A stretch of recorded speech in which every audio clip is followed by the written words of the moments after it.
Right guys, I'm Theo B, and today I'm going to be showing you something that I've done with my Raspberry Pi and a motor and a joystick. So basically I've written some code that interprets the joystick movement into speed for the motor.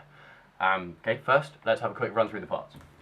Firstly, LiPo. This is a battery that's often used in remote control cars, remote control aeroplanes, quadcopters, that kind of thing, because it's quite light and then provides a lot of energy. So this is going to be plugged into my ESC and providing power to the motor. You can also power the Pi from this. You need to do some fiddling around with fuses and things so that you don't cook it, which I haven't got around to doing yet, so I might show you a video of that later. Now, important thing, because it's LiPo, you need a low voltage alarm. You probably don't need it for this specific thing, but given that I'm going to be using the LiPo for various other things, I thought I should get it, because LiPo explodes if you charge it too low. So this will beep before you do that, and you can use it to turn off all this stuff so that you don't set fire to your house. Next, the most important thing, an ESC and a brushless motor. So this ESC is a car ESC, so it's got reverse and a brake. Bought both of these from Hobby King along with the LiPo and the alarm. Brushless motor, lots of power, lots of energy, goes pretty fast. So what the ESC does is it interprets the PWM signals from the Pi into something that the motor can understand to control its speed. So we've got quite a few wires coming out of it. One is the one is the motor, one is the LiPo, and one is that you connect to the transmitter, which in this case is the Pi. Next important thing, the Pi itself. This is just a Model B flash with Raspbian with the bit of code that I'm going to be running, which is written in C. Another important thing, the joystick. So this is a Cytec gamepad thing that I was using with my PC to play some games. Thought I could put it to a better use, doing some Raspberry Pi related gubbins. So let's connect it all together and see how it works. Okay, so what we've got here is we've got the ESC connected to two GPIO pins. One is ground and the other is one for the signal cable. We've got basically everything set up as it was before. So what I'm going to do is I'm just initialize the code that starts the PWM pulses. So this tells the ESC that the throttle position is set to 0.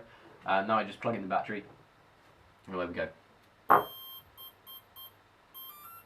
Okay, so if you are looking at what happened there, motor gave a twitch, so the ESC sends stuff to say that everything's running.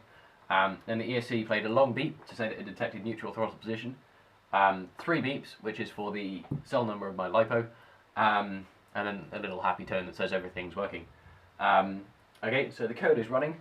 What I'm going to do is just show you how it works. So let's move the throttle full on. Okay, so this is the motor whizzing around pretty fast. I would leave it down, but then it would whack around on my desk and that wouldn't be good. Okay, and then it just slows down normally.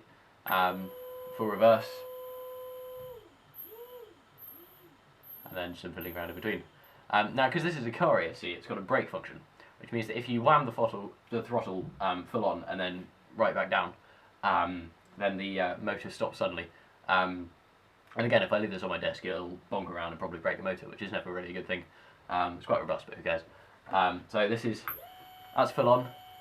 Then slam the throttle back, and the motor jumps really quite suddenly. Let's do that again. Full on, and then sudden brake. So that's quite useful for like drift and stuff. So yeah, let's have a look at the code. Okay, so now we've got the code for the joystick control program. So we've got 3 files. We've got the main file, which has the main loop that does all the event handling. The joystick header file, which is entitled js.h, and that defines most of the functions that are called in main to do with the interpreting of the joystick axis. And that uses the Linux joystick API, which is pretty complex to interface with. But there's quite a few good tutorials on the web, and I'll go through that in another video. We've also got the ESC header file, which is basically something that just starts up the ESC, and they're all called in main, which will run now, and I'll show you the outputs. Okay, so we can see that we've got 3 different categories. There's the position the joysticks move to, the value to change the PWN, the pulse width modulation by, and the current pulse width. Okay, so the joystick move to is defined by the Linux API. Each joystick has a position out of, I think it's 32,767 or something like I'll show you that in a sec. And then what I've got is I've got code that divides that by a certain number so that it puts it into a float, which you then add to the PWM value to change it. The pulse width modulation is all controlled by PigPio, which is a great program and really, really versatile. So I'll show you that in a sec. But first, let's look at what happens when I move the joystick. Okay, so here's the joystick. I'm going to move it to full on, and then we'll see what the code does. So that's full on position. As you can see, it says the joystick's moved to minus 32,767, which is, yeah, all the way on. So it then divides that by 65.534 to get the PWM value to change it by. And then you can see that the current PWM is 2,000. That's the max that the ESC takes, and so that's interpreted by the ESC as max throttle. Then that pops back to 0. Okay, and in the other direction it's basically the same. Changes the PWM by minus 500, and then that gives it 1,000. So that's a pretty handy thing. There's all sorts of values in between, and as you can see, it goes pretty quickly through all the stuff. So that's entirely real-time processing and is all really pretty fast. Okay, so now we've done that, let's have a look at the actual code itself. Okay, so this is the main.c file. And we've got the headers that it includes, which is the standard input output, pigpio.h, which is the pigpio header file, which is used for controlling the PWM, and then the two header files are mine. Okay, so this function here starts up the ESC. Then we've got two variables that are used in opening the joystick. This opens the joystick, calling a function that's defined in js.h. Yeah, and that literally just starts reading events from the /dev/input JSO. And then this bit's the kind of key bit. Okay, so it loops through this, which is the while one.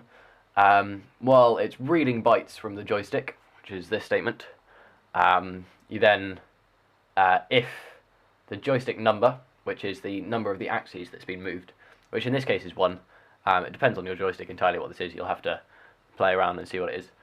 So JSE number 1 means that I move the left joystick in the Y direction, so move the left joystick up and down.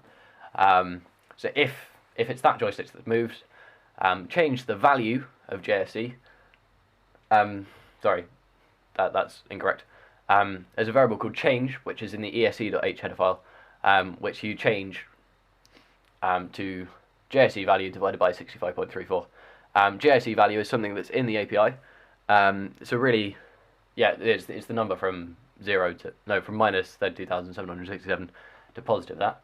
And 65.534 is just the number that you divide it by to interpret it into a value between 0 and 500 that you do that makes sense of the PWM stuff.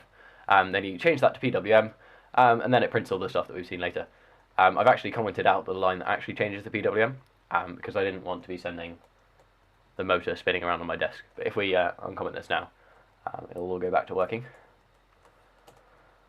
Okay, let's have a look at the joystick header file, which is the really interesting one. All of these things, I don't actually know how many of these are useful, because I included a bunch of stuff and then kind of got rid of it. So if you want to tell me in the comments which of that is actually any point having, that'd be great. So that's a global variable called axes, which I don't think I actually need as global anymore, but that was a leftover from something that I was doing earlier that was fiddling around with all the different axes. This is the function that opens the joystick. That's all just interfacing with API stuff. Those are all pretty simple. This is a pretty handy thing that returns information about the joystick device. However, that's not really needed for this, so I haven't actually included it in my main loop. And then down here is the thing that I've now moved into the other main file. And then a quick look at esc.h. esc.h this is the real PigPio stuff. Okay, so what we need to do is, because it's an ESC, we need to set the range of the PWM, which is anywhere between 0 and 25,000, and the frequency that it sends down, and all of that.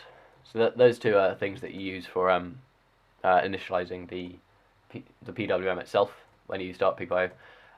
Neutral is the neutral position. Depends on the calibration of the ESC, as I mentioned earlier. Pin is the pin that I'm doing it through, and then these are the two variables that I use in the main function. Okay, so this is the starting up of the ESC. If it fails to start pig.io, then break, and then this sets the range and frequency to the variables I determined above, and this sends up a PWM pulse down the pin that's equal to the neutral throttle position that you calibrated it to earlier. So it's actually quite a simple bunch of stuff. Controlling the API is actually the really confusing bit. That took me a while to get stuff sorted. But if you're vaguely, this is all in C, and if you're vaguely competent in C, then all of your stuff should be fine. So yeah, thank you very much for watching. This is part of my ongoing RC car project, and depending on how many people watch this video and stuff, how much demand there is, I might make another one that details all the other stuff that I'm working on as well.